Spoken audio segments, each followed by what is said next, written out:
مصر کی 3000 سالہ قدیم تاریخ کا سب سے پرشکو اور ذیشان فرعون آمنہوتپ سوم تھا۔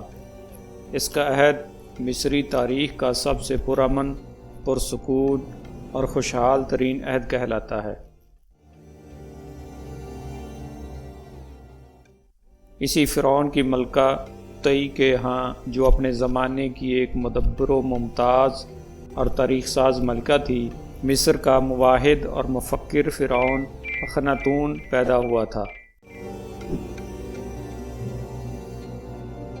آمنہوتپ سوم کو بعض مورخین عالی شان کا لقب دیتے ہیں، جو اس کے لیے ہرگز مبالغہ آمیز نہیں۔ اس کے عالی شان ہونے کا ایک نشان لکسر کا عظیم مندر ہے۔ دنیا کا یہ بہترین مندر اس نے اپنی ایک سالگرہ کے موقع پر اپنی ولادت کو عنایت ربانی قرار دیتے ہوئے بنوایا تھا۔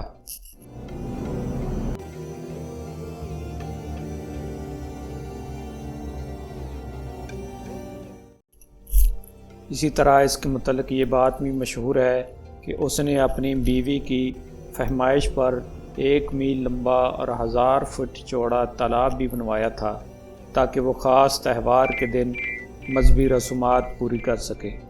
مورخین نے اس کے عہد کی ایک فوجی مہم کا ذکر بھی کیا ہے، جس کی قیادت اس نے خود کی تھی۔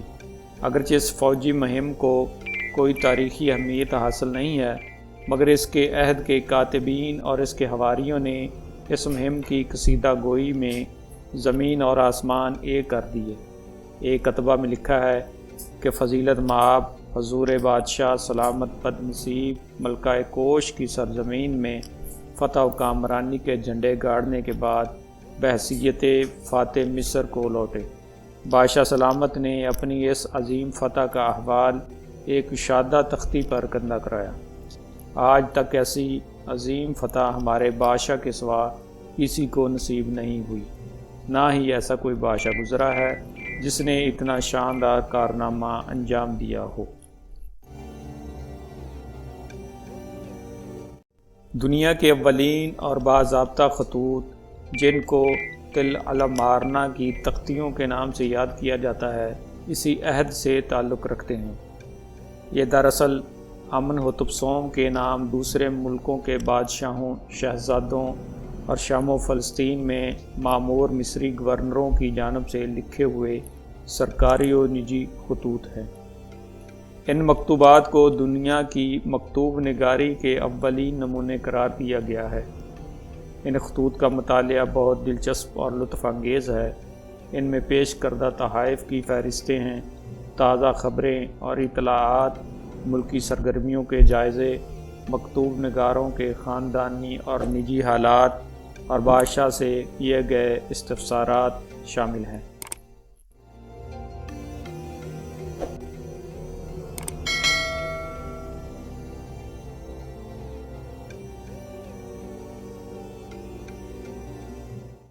آمنہوتپ سوم کی نجی زندگی کا قابل ذکر اور اہم پہلو یہ ہے کہ اس کی ملکہ تئی کا تعلق ایک غیر شاہی خاندان سے تھا۔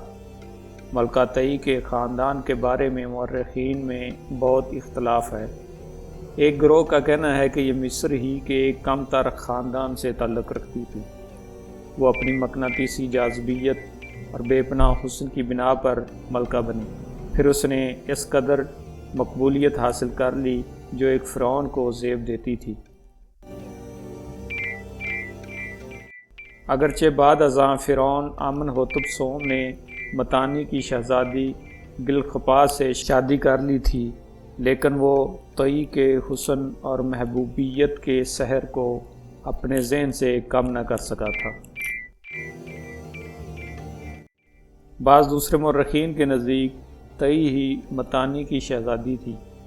بعض مورخین اسے مصر کے ایک قدیم دیوتا سن کے مندر کی پجاری کی بیٹی قرار دیتے ہیں، جو بچپن ہی سے شاہی محل میں پرورش پا رہی تھی۔ آمنہوتپ سوم اس سے اتنا مانوس ہو گیا تھا کہ 12 سال کی عمر میں اس کی شادی 10 سالہ تئی سے طے ہو گئی تھی۔